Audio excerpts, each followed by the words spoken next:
But before we can go into the technical details, we should first identify the overall function of Roworth's system. The author repeatedly warns the reader not to take any risks when attempting to hit the opponent. The way in which all the techniques are to be executed, their form, provides a maximum of safety, like going through half-circle guard in the preparation for cut number 3. So first and foremost, we have to focus on not being hit.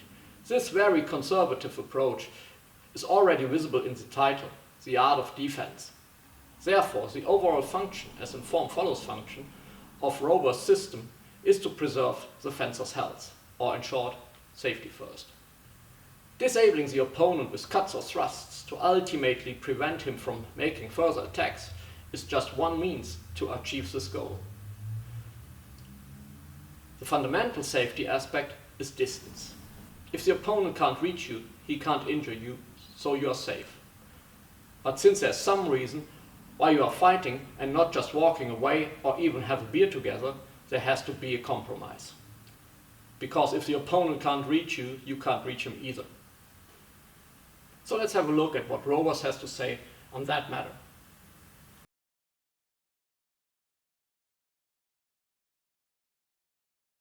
Your left knee should be about 3 or 4 inches beyond the reach of your antagonist's point upon the most extensive lunge he can exert.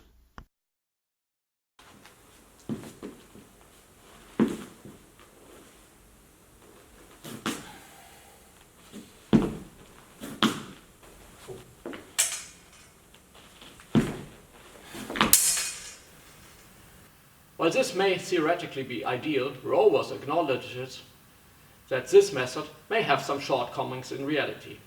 So he offers a more practical way of establishing the distance. But it is difficult to prove your distance by this method in real contest.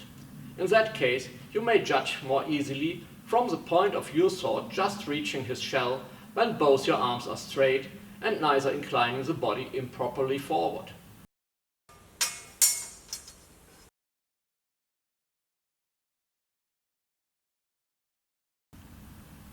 Now that we identified the function of Roworth's system and established the proper distance, we can do the next step and identify the function of cut number 3, or more specifically, the target which it is supposed to damage. This isn't too difficult, since the only target for cut number 3 which is ever mentioned in the Art of Defense is the opponent's right forearm. While the forearm is the only target which is explicitly mentioned for cut number 3, this does not mean that this is the only valid target, and this cut can't be directed against other parts of the body as well. For cut number 4, there's no target at all which is mentioned in the source. But the fact that the forearm is repeatedly mentioned as a target for cut number 3 is telling us something about its relevance. The nice aspect of the forearm as a target is that it is the closest target which we can attack. So when or in which situation do we attack it? While cuts number 1 and 2, when being done from a position like inside or outside guard, where the point is held upwards, can immediately strike down at the target, cuts number 3 and 4 from the same guards require a preparation. The blade has to be brought downward before it can cut upwards. No matter how quickly this preparation is executed, it takes time, and thus warns an opponent who is just standing on guard and waiting for an action to which he has to react. Due to that necessary preparation, cut number 3 and number 4 are easily parried by the opponent, unless he is occupied by doing something on his own at the same time.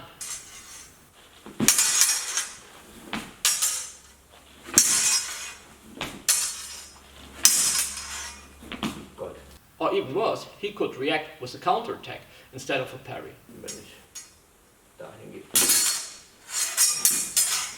So cuts number 3 and 4 are not only way more likely to be successful, but also way safer if they are not actions, but reactions.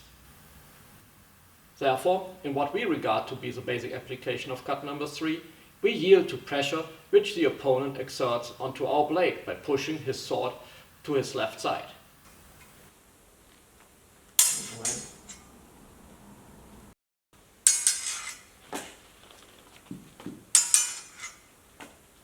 In this case, dropping the point to the right and raising the hand is not a mere preparation, but a logical reaction to the opponent's action.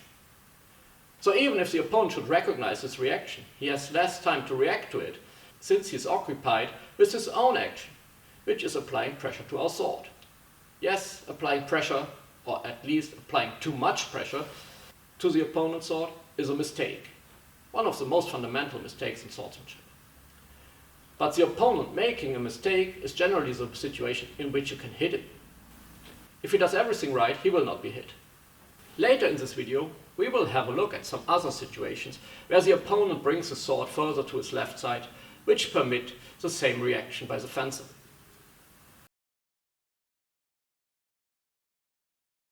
Having established the distance, the situation and the target, as well as the form of Roworth's cut number 3, we can now start looking for the missing footwork to support this cut and the general goal of the system. We already used the form follows function approach to reconstruct the function from the form, but it's even more direct to select the specific form depending on the intended function. So let's see how this may help filling the gap of missing information on footwork. On the attack, one function of footwork is to provide the reach needed for the feeble of the sword to touch the target. Another function would be moving to a tactically advantageous position. The most basic step to provide extra reach is the lunge. Lunging is the stepping force with the right foot from the position described in the preceding page in order to effect a cut or thrust.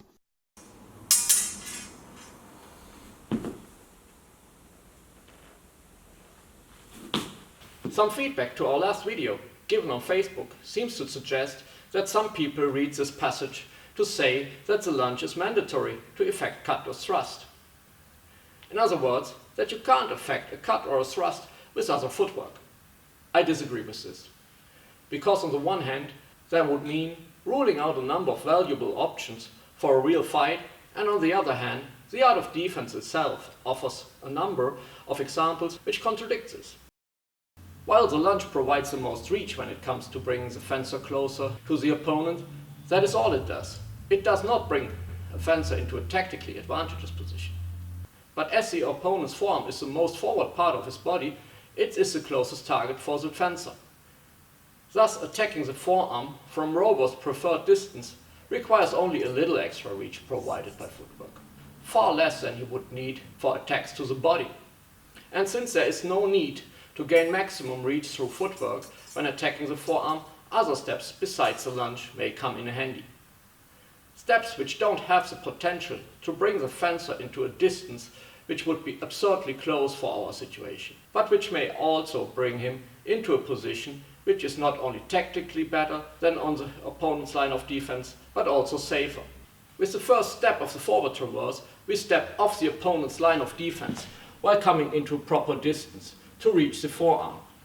With it, we also change the angle, so that the blade cuts across the forearm in a truer cross than it would on a lunge.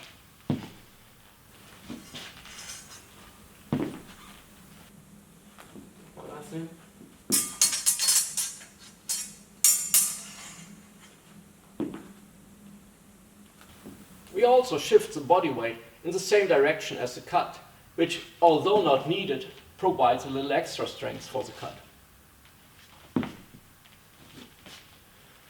Normally, the second step of the forward traverse would follow, but since we already fulfilled the offensive part of our action, in this application there's no need for it.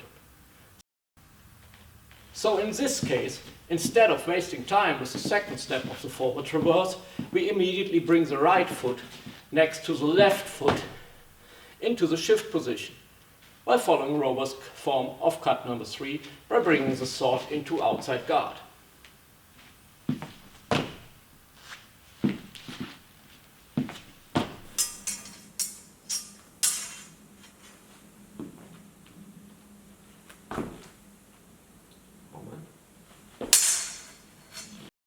As we have stepped off the opponent's line of defense at our new position, our legs should be still out of reach, of the opponent's sword until he adjusts his stance toward our new position.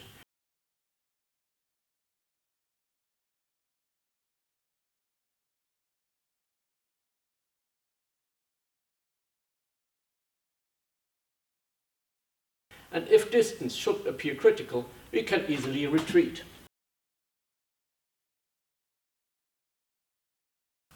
On the lunge, Roworth supports the alignment of the shoulders as well as the recovery from the lunge with motions of the left arm. These motions have a direct effect on the pectoral girdle and indirectly support the motions of the sword arm and the hips. This is not unique to Roworth, but can be found in earlier sources as well as in later, where this way of movement support is not limited on the lunge. Although Roworth only mentions it for the lunge, without going into deeper details and only barely explaining why this support is used, he provides no reason to assume that it couldn't or shouldn't be used in other situations. So we also use it to support the cut on the traverse in a similar way.